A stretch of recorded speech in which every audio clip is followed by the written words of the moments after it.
Well, hello everyone. This is Peter Strimer, Priest Associate at Epiphany Church, and I'm here for my very last summer sermon from my beautiful backyard. I've really enjoyed offering these children's sermons, and this is also the week when we finish up our collection for the hunger offering. So I hope many of you have been saving up your pennies and dimes and quarters and even dollars, and we'll make sure that Mom and Dad find some way to get that money donated to the church. And thank you all for your effort. For this last sermon, I've chosen an incredible story from the Old Testament, which is the front half of the Bible. And this is probably the most famous story in the first book of the Old Testament, called Genesis. And it's the story of Moses and the burning bush. I'll tell you, this story has everything in it. It includes the calling of Moses to be the leader of the people of Israel. It has God giving the mission to all the people of Israel of what their challenge is to do. It has God speaking directly to Moses and through Moses to us, and speaking from an absolutely amazing, miraculous burning bush. And it has, at the end, God telling us what God's true name is. All of this in one story. So here we go, right out of the Bible. Moses was keeping the flock of his father-in-law Jethro, and he led the flock into the wilderness. He came to a bush on fire, a flame of fire, and he looked, and the bush was blazing, yet it was not consumed. It didn't get burned up. It just burned and burned and burned. So Moses said to himself, I must turn aside and look at this great sight and see why this bush is not burning up. Now, when God saw that Moses had turned aside, God spoke right out of that bush to Moses and called out his name, Moses, Moses. And the man Moses said, Here I am. And then God said, Come no closer. Remove the sandals from your feet, for the place where you are standing is holy ground. And God said, I am the God of your father, the God of Abraham, the God of Isaac, and the God of Jacob. Well, Moses hid his face because he was afraid to look at God. Then God said to Moses, I have observed the misery of the people of Israel who are living as slaves in Egypt, and their cries have come on to me. And I do know their suffering, and now I've come to deliver them from the Egyptians, and to bring them out of that land, and to take them to a good and broad land, a land flowing with milk and honey. The cry of those Israelites has now come to me, and I see how the Egyptians have treated them so badly. So you, Moses, come. I am sending you to Pharaoh to bring my people, the Israelites, out of Egypt. But Moses said to God, Who am I that I should go to Pharaoh, the king, and bring the Israelites out of Egypt? Well, God said, Moses, I will be with you. And this shall be the sign for you that it is I who sent you. When you have brought the people out of Egypt, come back up to this mountain. And when you worship there, I'll appear to you.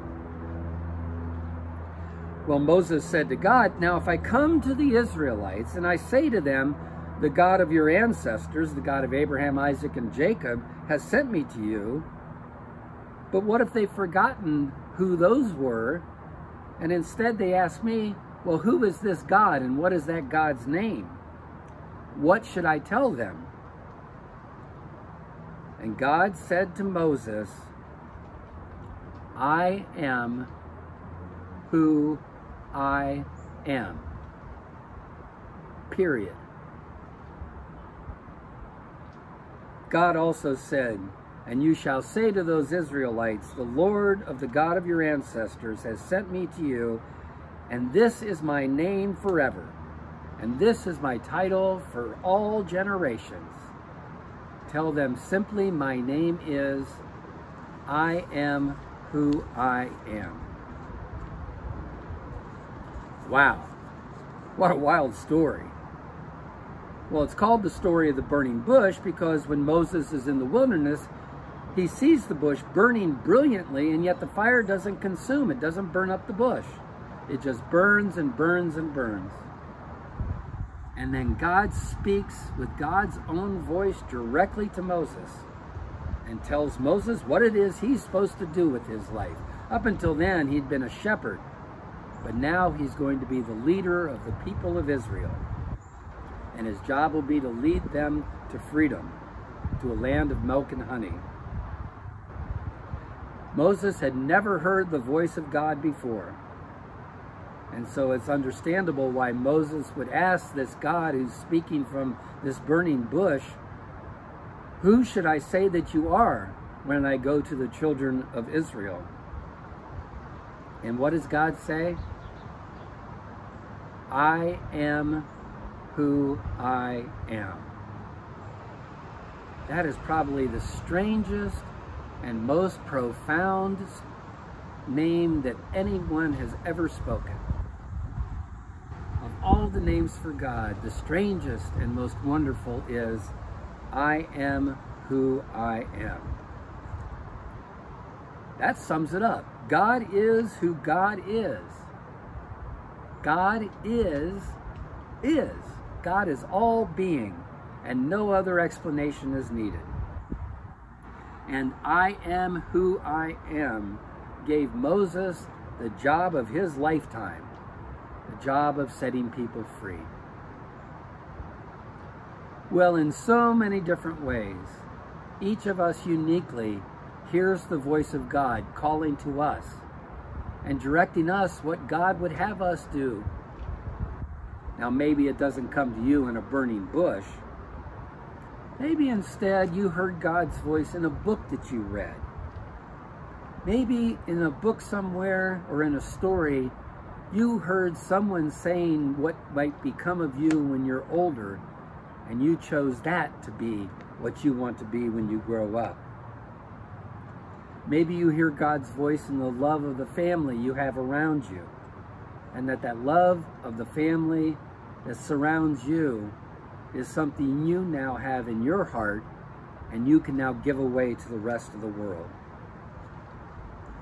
Or maybe you're still thinking about what your job will be when you're older, what you want to be when you grow up.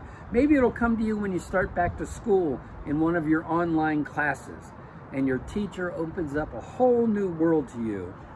And in that new world, you see exactly what God wants you to do. Maybe it's this year, maybe it's next year, maybe it's a long time away. But God will speak to you and offer you what it is God hopes for you in the days of your future. So after this encounter with God in the burning bush, Moses didn't have an easy path. He went through many trials and tribulations, and his path wasn't always smooth. People talked behind his back, and people questioned his leadership.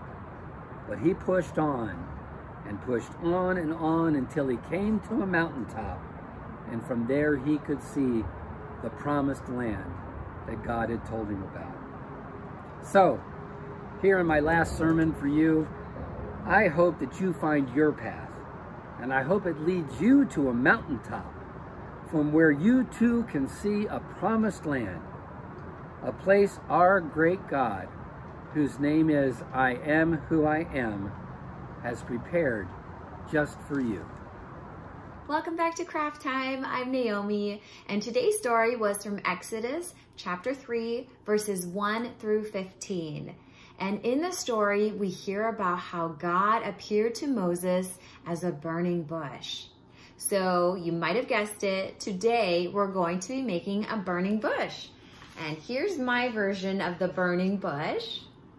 So there's the bush right here, and then the flames behind it. And I'm gonna show you what you need. So if you have construction paper, that's great. As always, if you don't, you can always use white regular paper and then just color it in. So the construction paper colors that I chose were yellow, red, and orange, and I used that for the flames of the bush. And then I chose a pink background color just to kind of show that the sky was lit up with the fire. So I chose pink, but you can choose whatever color. And then if you have some green construction paper, you're gonna use that for the bush. And here it kind of looks like green clouds. But if you have green construction paper, that's great. And then as usual, just glue and tape. And then brown markers or crayons if you have those. And then a pair of scissors. So let's get started. So you're gonna take your yellow, red, and orange construction paper, or whatever color you want the flame to be, and then you're gonna trace your hand. Okay, so there's my hand, and then you're gonna cut around it. Now you can do it with all 3 pieces of paper stacked together, or if that's a little bit trickier for you, then go ahead and just do it 1 piece at a time. And just know that you're gonna trace your hand 3 times on each of the pieces of paper, okay? So trace it 1 time on the orange, and then the red, and then the yellow. So once you cut out your hands, set those aside, and then you can take your background piece of paper and then draw the trunk of the bush on it. So I just used the brown marker and crayons. So here's what it looks like. It's just very simple, and you can make your trunk however you like. If you want more roots at the bottom, you can draw those in, or if you like branches, you can do that too. So there's my background piece of paper, and then you can set that aside. And then the last part is taking your green construction paper and cutting out the part of the bushes that kind of are supposed to be leaves, but they're all bunched together. So I just used kind of like a cloud shape, and then I did fold it a couple times just so that I can get more shapes at one time. And it goes a little bit faster. So if you fold it twice and then trace or draw out your little clouds and cut those out, then you're ready to assemble it all together. So you're gonna take your background piece of paper that you had the trunk on and go ahead and put your flames on first. Okay, so you can fan it out however you want. You can do orange here first and then yellow and red, or maybe you're doing all red, however you wanna arrange those. And then you're gonna add your little bushes last. So your little cloud pieces go on last. And I chose to put mine kind of more towards the bottom so it hides the bottom of the hands so they look more like flames. And then I also chose to kind of leave these not glued down so that when you move it, it kind of looks more like flames. But you can glue them down if you want to. So there is your craft, your burning bush. And when you see it, I hope it reminds you that God speaks to us in many different ways.